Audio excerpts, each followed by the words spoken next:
Assalamu alaikum wa rahmatullahi wa barakatuh. Alhamdulillah, all praise belongs to Allah, the Almighty, the All-Powerful, the Rahman, the Rahim. His blessings are too numerous to even enumerate, for He is the Aziz, the Kareem. To Him belongs all of the creation, and He shall be our judge on Yawm ad-Din. We ask Him for the eternal gardens in Jannah and seek refuge in Him from the fire of Jahim. We ask Allah subhanahu wa ta'ala to send a salat and salam on Prophet Muhammad, the one who was sent as Rahmatal lil Alameen.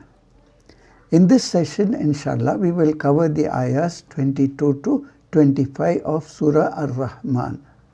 أعوذ بالله من الشيطان الرجيم يخرج منهما اللؤلؤ والمرجان.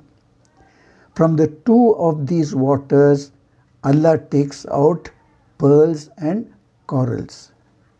This ayah points to a common collective benefit which is obtained in spite of this discord between the two types of water mentioned in the previous ayah. Both produce pearls and corals. Min huma means both the waters.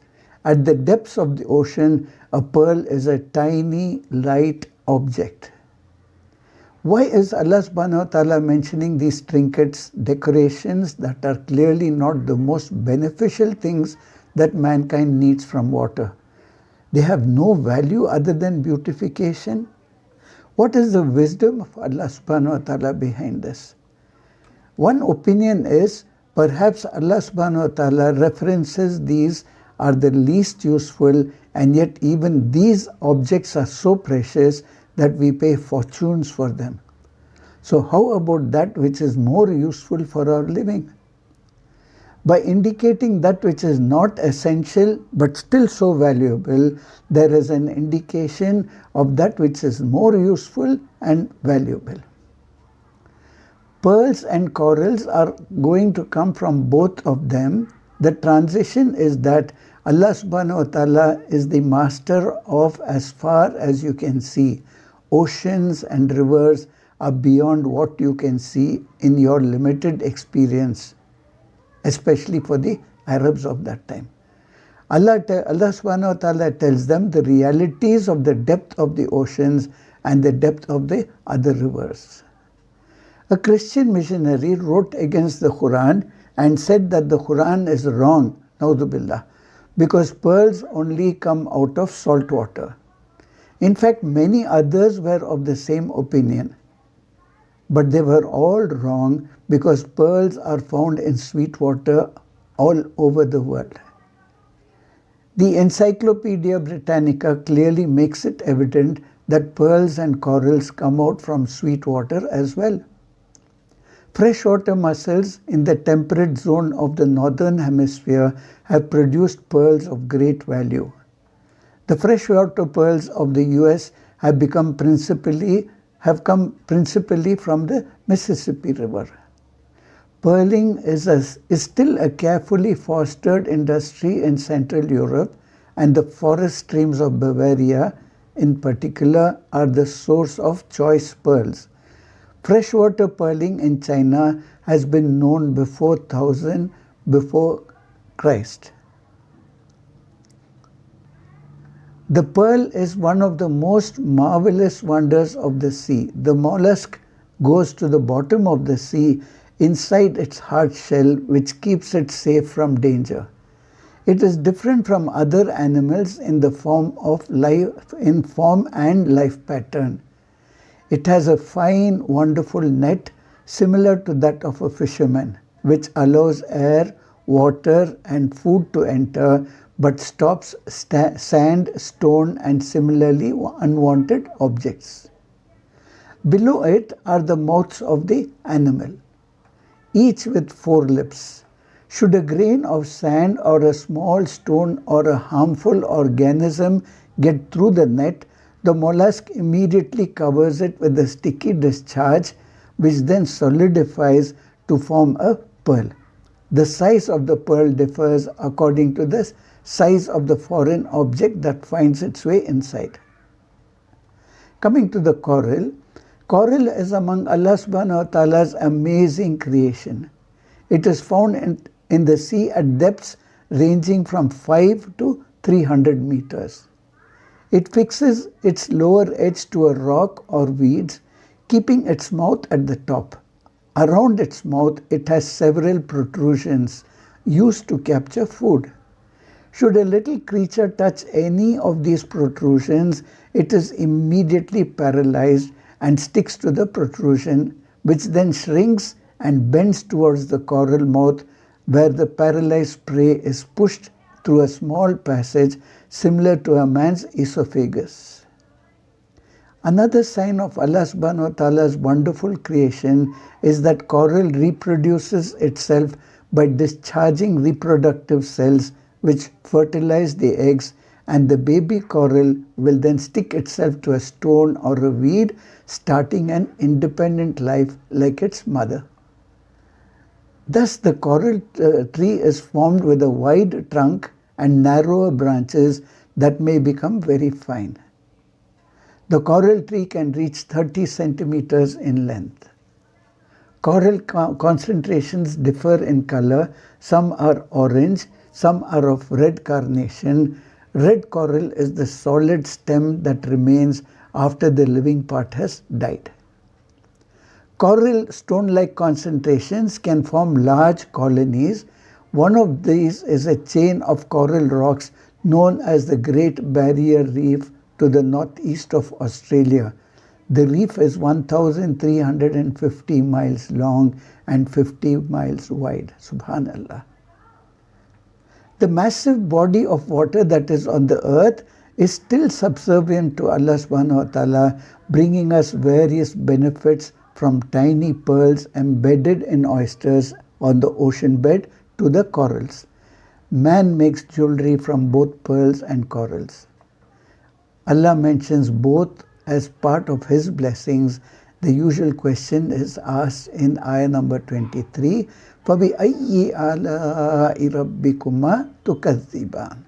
Then which of the favors of Allah subhanahu wa ta'ala are you going to deny? Details of this ayah are given in session 11 of this series. The next ayah reads, وَلَهُ الْجَوَارِ الْمُنْشَآتُ فِي الْبَحْرِ وَالْكَالْأَعْلَامِ. And his are the ships going and coming in the seas like mountains. He alone owns rapidly flowing elevated vessels in the oceans, resembling mountains like towers from a distance. Allah subhanahu wa ta'ala does not use the word ships in this ayah. Instead, He uses the adjective that which moves swiftly. And from this, Allah subhanahu wa ta'ala uses the word ship. The ship is going with speed. Walahul Jawar. It's a beautiful phrasing. Allah subhanahu wa ta'ala says, He alone owns the sailing ships moving at a rapid pace. Why is He saying He alone owns them? Because when the ship is at the docks, it is under control, safely anchored, and boarding, loading, unloading, etc. Everything is under control. But once the ship leaves the dock, what do sailors say? It is in God's hands now. They say Godspeed, safe sailing. They know once they are in the middle of the ocean, they are at the mercy of the ocean. Anything can happen. So Allah subhanahu wa ta'ala says, He alone owns the ships as they sail. Even the disbelievers and the atheists know that.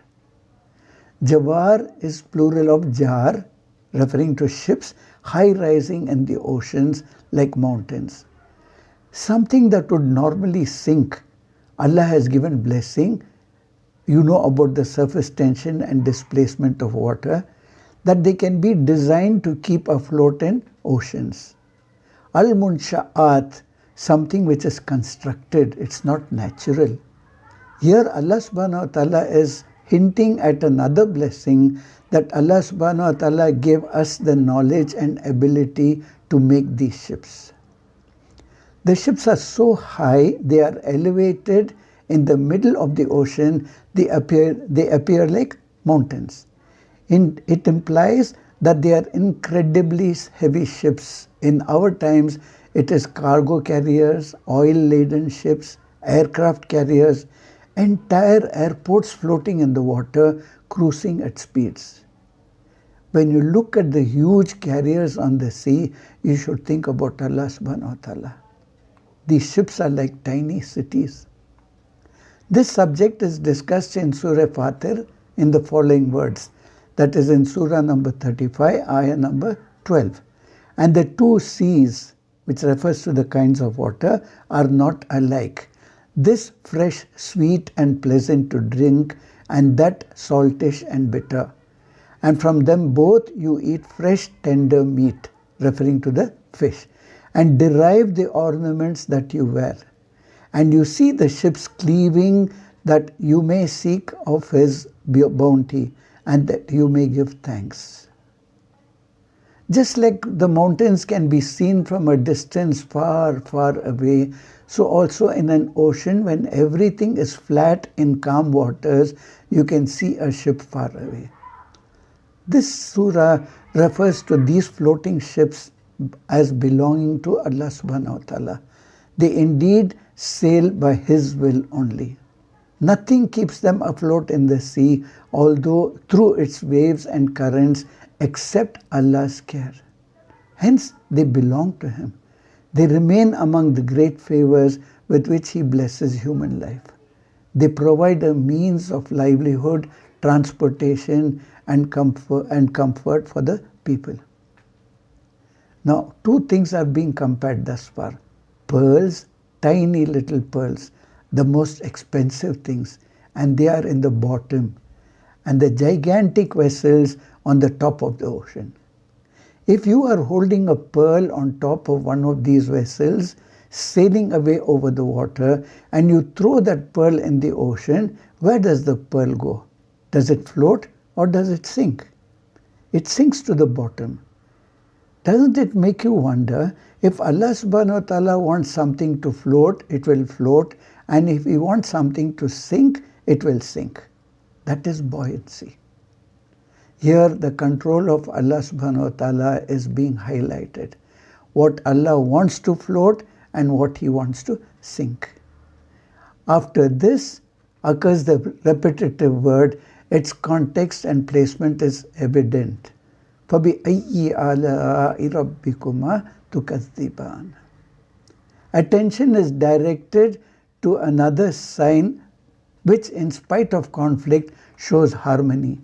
It is a marvel of Allah subhanahu wa ta'ala's power that ships which are huge and hefty as mountains slide on the seas, whilst the lightest of objects drown in water.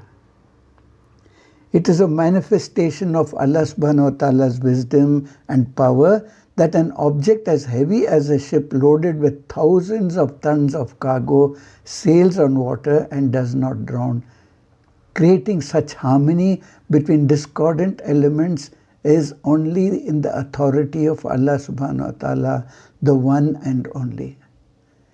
It is only because of His power and wisdom that such marvels come into being, and man witnesses them at every place. So, which of the marvels of the Lord will you deny? فَبِأَيِّ آلَاءِ رَبِّكُمَا تُكَذِّبَانِ. Details of this ayah are given in session 11 of this series.